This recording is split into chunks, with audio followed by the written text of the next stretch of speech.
حضرت بلال رضی اللہ تعالیٰ حضرت بلال آئے جناب عمر سے ملنے. کیسے وہ کسرا بھی آئے تو عمر خاطر میں نہ لائے, پر بلال حبشی دروازے پہ داخل ہوئے تو فاروق اعظم نے کرسی چھوڑ دی, ہاتھ باندھ کے کونے میں کھڑے ہو گئے.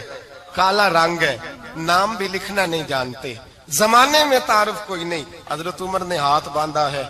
لوگ کہنے لگے عمر تو کیسے ہو, کسرا سے نہیں ڈرتا, یہ کون آ رہا ہے جس کے لیے تیرا اتنا استقبال ہے؟ حضرت عمر کہنے لگے چپ کر جاؤ, اس کی بات نہ کرنا, اسے آنے دو, اسے آنے دو, اس کی بات نہ چھیڑنا. حضرت سیدنا بلال آئے, کہنے لگے امیر المومنین کیا کر رہے ہو؟ فرمایا نہیں چپ کر یار. بازو پکڑا, اپنی کرسی پہ بٹھایا. حضرت بلال کہنے لگے حضور میں غلام ہوں, مجھے تو طریقے بھی نہیں آتے ان کرسیوں پہ بیٹھنے کے, میں تو غریب ماں کا بیٹا, غلام باپ کی اولاد, سلیقن, یہ آپ کیا کر رہے ہیں؟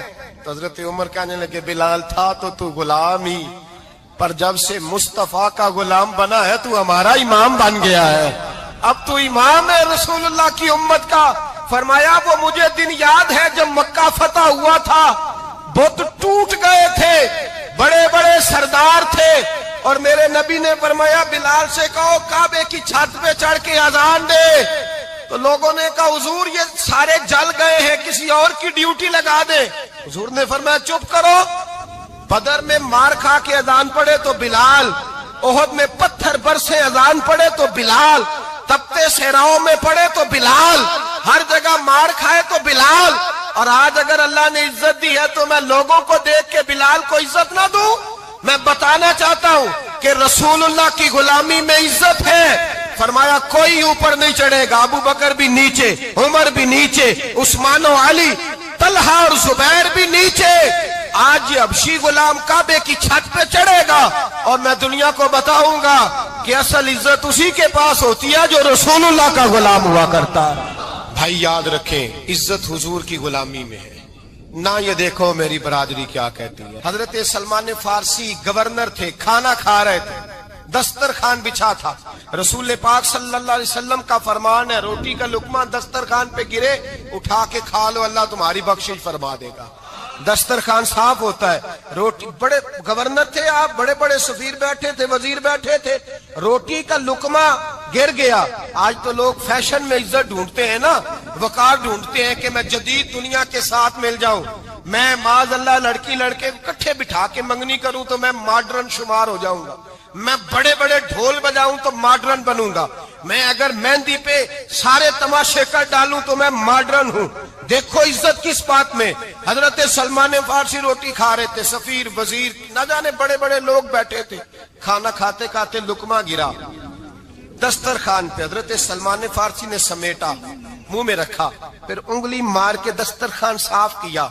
ایک صحابی کان میں کہنے لگے سلمان کیا کر رہے ہو, کیا کر, آپ گورنر ہیں, سوچئے تو صحیح, یہ لوگ کیا کہیں گے دنیا دار کے مسلمانوں کو روٹی نہیں ملتی, اٹھا اٹھا کے کھا رہے. کان میں بات کی, کان میں.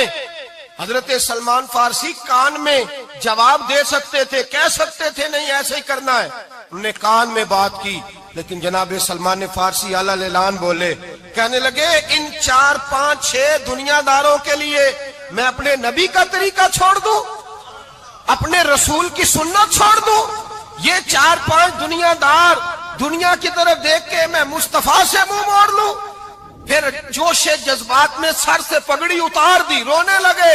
آپ فرمانے لگے میں مدینے کے بازاروں میں کھجوریں اتارتا تھا, نوکریاں کرتا تھا, یہ جو میرے سر پر عزت کے بال ہیں یہ محمد عربی کے اگائے ہوئے ہیں, رسول اللہ کے اگائے ہوئے ہیں. امیر المومنین حضرت جناب سیدنا عمر فاروق رضی اللہ تعالیٰ عنہ رات گھر میں تھے تو رونے لگے, بڑی دیر تک روتے رہے. والدہ اٹھی تو صاحبزادے سے کہنے لگی پتہ کرو تمہارے باپ کو کیا مسئلہ ہے. شہزادے آئے, کہنے لگے امیر المومنین والد گرامی کیا ہوا؟ تو حضرت عمر فاروق کہنے لگے بیٹا اپنی اماں کو بلاؤ. والدہ آ گئی, کیا بات ہے, کچھ طبیعت خراب ہے تو حکیم کا بندوبست کیا جائے. تو حضرت عمر کہنے لگے کچھ بھی نہیں, آج مسجد سے نکلا ہوں تو نبی پاک کے صحابہ میری تعریفیں کر رہے تھے. یہ حضرت فاروق اعظم کے وصال کے قریب کے دن ہے. تعریف تو حضرت یہ رونے کی بات ہے کہ خوش ہونے کی؟ آپ فرمانے لگے نہیں, سوچتا ہوں باہر تو میں اچھا رہا ہوں، پتہ نہیں گھر میں ہی کوئی زیادتی نہ ہو گئی ہو، پتہ نہیں تمہارے ساتھ بھی میرے معاملات ٹھیک تھے کہ نہیں، صحابہ تو تعریف کرتے ہیں، رو رہا ہوں تمہاری وجہ سے نہ الجھ جاؤں، بیوی ہی نہ کہے میرا حق ہی ادا نہیں کیا۔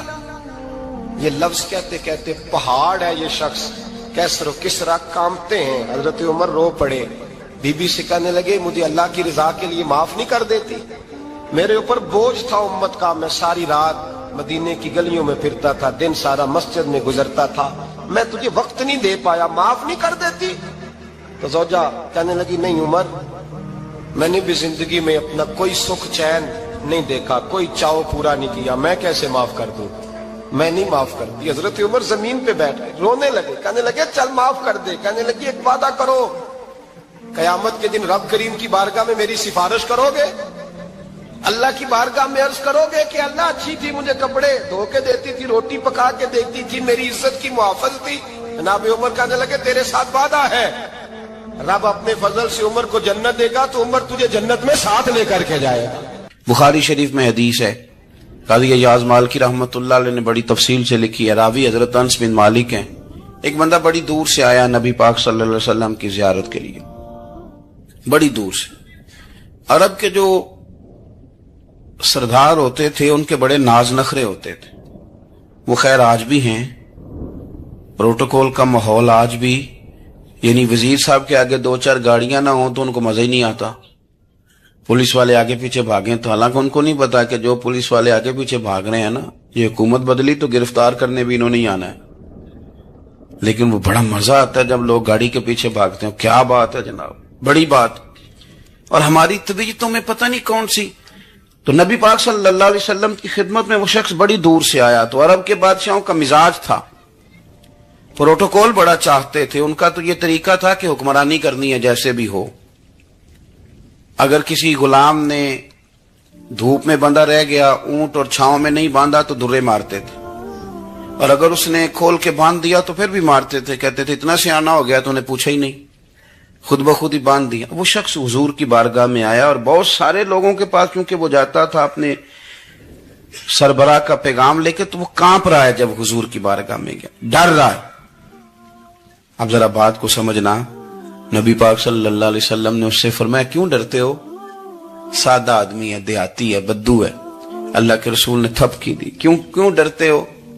تو کہتے حضور مجھے آداب نہیں آتے اور مجھے ڈر آتا ہے، کوئی بات اگر ایسی ہو گئی آپ مدینے کی حکومت کے سربراہ ہیں تو کہیں آپ ناراض نہ ہو جائیں۔ حضرت انس بن مالک فرماتے ہیں بات کہاں کی تھی، پہنچ کہاں گئی؟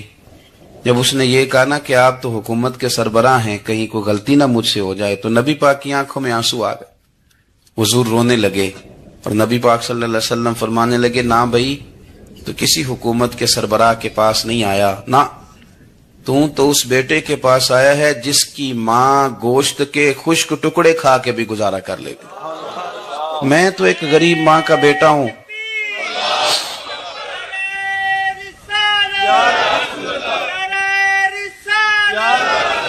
بھائی اگر آپ کا یہ ذوق بن جائے، دیکھو نا آج تو لوگ بھول جاتے ہیں نا، کپڑے بدل لیتے ہیں تو وہ سمجھتے ہیں کہ شاید سارا کچھ ہی بدل گیا، یعنی گاؤں سے آ کر پڑھنے والے بھول ہی گئے ہیں کہ کس کی ماں نے کتنا زیور بیچا۔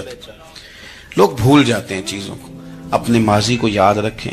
یار صفائی کرنے والا صفائی ٹائم پہ کرتا ہے نا، تم چراغ تو صحیح جلاتے ہو نا؟ مجھے بتاؤ آنے والوں، یہ تو بتاؤ شہر مدینہ کیسا ہے، اور سر ان کے قدموں میں رکھ کر جھک کر جینا کیسا ہے؟ دل آنکھیں اور روح تمہاری لگتی ہے سیراب مجھے، در پہ ان کے بیٹھ کر آبے زمزم پینا کیسا ہے؟ کہنے لگے عمر اس کونے کا کیا حال؟ اور پھر کہنے لگے وہ فلاں باغ میں حضور اثر کے بعد جایا کرتے تھے، اس کے پھلوں پھولوں کا کیا حال ہے؟ تو حضرت عمر کہتے ہیں بلال کی باتیں سن کے میں رویا، تو میں نے کہا بلال تجھے اتنا پیار ہے تو چھوڑ کیوں آیا ہے؟ تو کہنے لگے عمر میرا وجود شام میں رہتا ہے پر دل میرا مدینے میں ہی رہتا ہے، روح میری مدینے میں ہی رہتی ہے، بس سجنا باج محمد بخشا کی مرنا تے کی جینا، کہاں وہاں ہی رہتا ہوں۔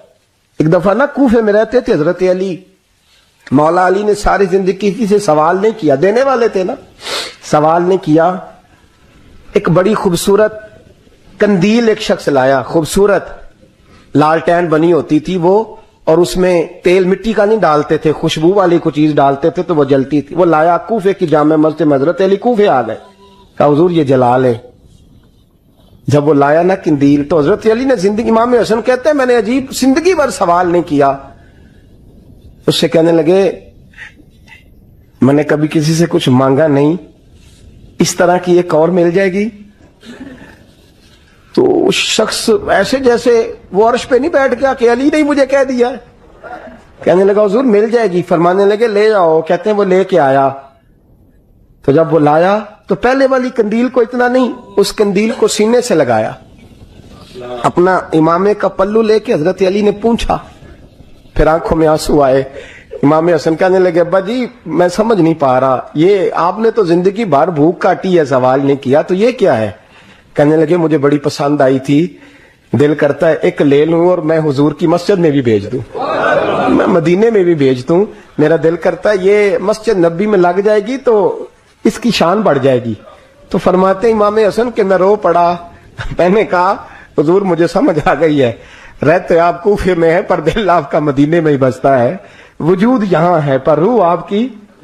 رب جانے سونے محبوبہ تیرے شہر دیاں کی لذتاں نے, ایک رون جنہاں نے ویکھیا نہیں تے ایک رون دوبارہ جامل نہیں.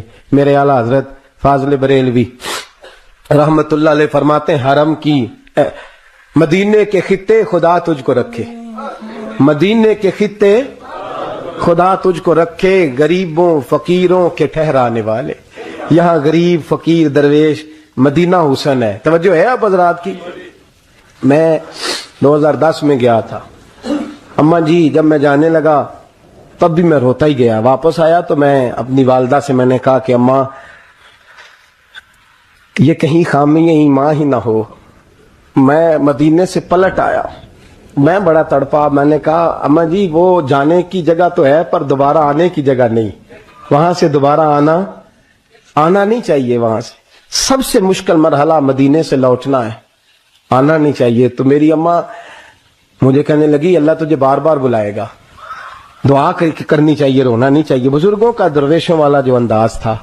اور پھر میں دوسری دفعہ عمرے پہ گیا تو ایک شعر تھا مظفر وارسی کا, تو میں وہ پڑھ رہا تھا. میں نے کہا کہ دوبارہ آنے کی آرزو ہے, کہ خود کو پانے کی آرزو ہے, جو حج پہ احرام باندھتے ہیں اب وہ باندھ کے آنے کی آرزو ہے.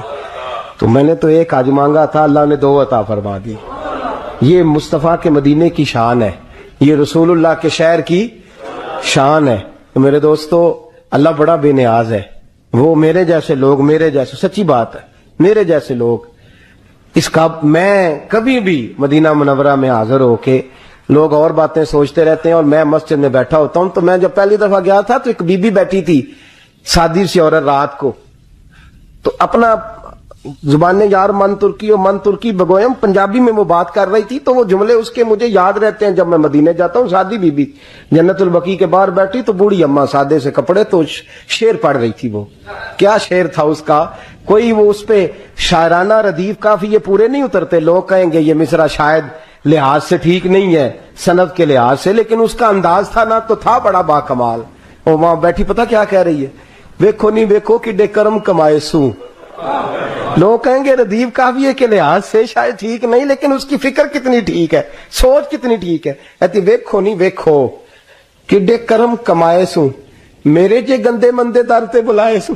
سید عالم صلی اللہ علیہ وسلم کے وصال ظاہری کے ایام قریب آئے تو حضور نے سرخ پٹی باندھی. تیز بخار ہے نبی کریم کو. 2 صحابہ سہارا دے کے مسجد میں لائے. نبی پاک علیہ السلام کو بظاہر سہارا دے کے لایا گیا. کریم رسول نے لوگوں کو جمع کیا, حضور آج کیا ہونے والا ہے, آج کیا کہا جائے گا, آج کس لیے میٹنگ بلائی ہے. نبی کریم کے کل صحابہ جب مسجد میں جمع ہوئے تو کھچا کھچ مسجد بھری ہے. وصال ظاہری سے چند یوم پہلے کی بات. نبی پاک نے فرمایا آج تمہیں کوئی جہاد کی ترغیب نہیں دینی, آج کوئی نیا پیغام نہیں دینا, آج تمہیں بتانا ہے کہ رب نے اپنے بندے کو اختیار دیا ہے, چاہے تو دنیا میں رہے چاہے تو اس کی بارگاہ میں حاضر ہو جائے. اس عبد نے بارگاہ ربوبیت کی طرف لوٹنے کا ارادہ کر لیا ہے. حضرت صدیق اکبر رونے لگے تو صحابہ نے کہا تمہیں کیا ہوا؟ کہنے لگے سمجھ نہیں رہے